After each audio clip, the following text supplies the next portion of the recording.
Olá pessoal, eu sou Maria Noêmia, professora do CGR Jurídico, e hoje eu vou trazer para vocês quais são as principais queixas do trabalhador embarcado.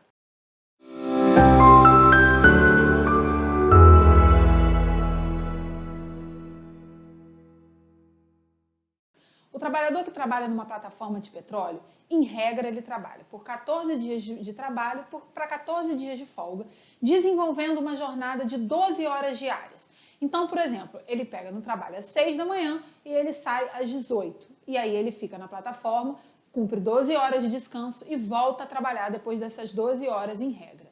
Quando esse cliente chega no seu escritório, quais são as queixas mais comuns que ele vai te trazer? Primeiro, ele vai te dizer que ele faz hora extra, ou seja, que ele passa das 12 horas trabalhando. Seja no trabalho propriamente dito, seja para preencher um relatório, seja cumprindo alguma obrigatoriedade da própria operação que envolve a plataforma. Então, basicamente, ele vai te trazer essa queixa. Ah, doutor, eu faço hora extra. E aí, o que eu vou fazer em relação a isso? Você vai verificar se essas horas extras realmente passam das 12 horas de trabalho. Ou se elas são simplesmente um intervalo intra-jornada, por exemplo, um horário de almoço que ele não cumpre. Ou se ele passa muito das 12 horas e aí ele não cumpre as 11 horas de descanso que devem ter entre uma jornada e outra. Então essa é a principal queixa. A segunda principal queixa é o trabalho na folga. A Lei 5.811, ela determina que o máximo de dias que alguém pode ficar embarcado são 15 dias.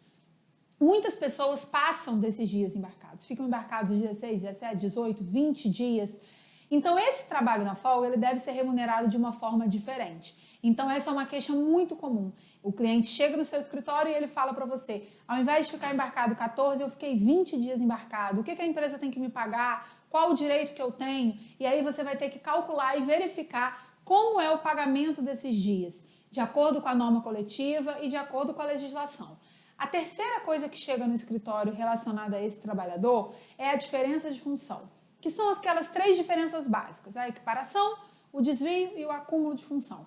A equiparação é o mais comum, ele vai chegar e vai te dizer, tem um cara que trabalha na plataforma comigo e ele faz a mesma coisa que eu, só que ele recebe muito mais do que eu. Então, o que você vai ter que fazer? Você vai ter que verificar se esse funcionário cumpre os requisitos da equiparação salarial e se ele cumprir, você vai pleitear essa diferença salarial. Outra coisa que acontece muito é o funcionário começar fazendo uma função e só ser reconhecida essa função na sua carteira de trabalho depois de algum tempo. Então, vamos supor que ele foi contratado como técnico em mecânica, só que ele não recebia como técnico em mecânica, mas sempre fez essa função.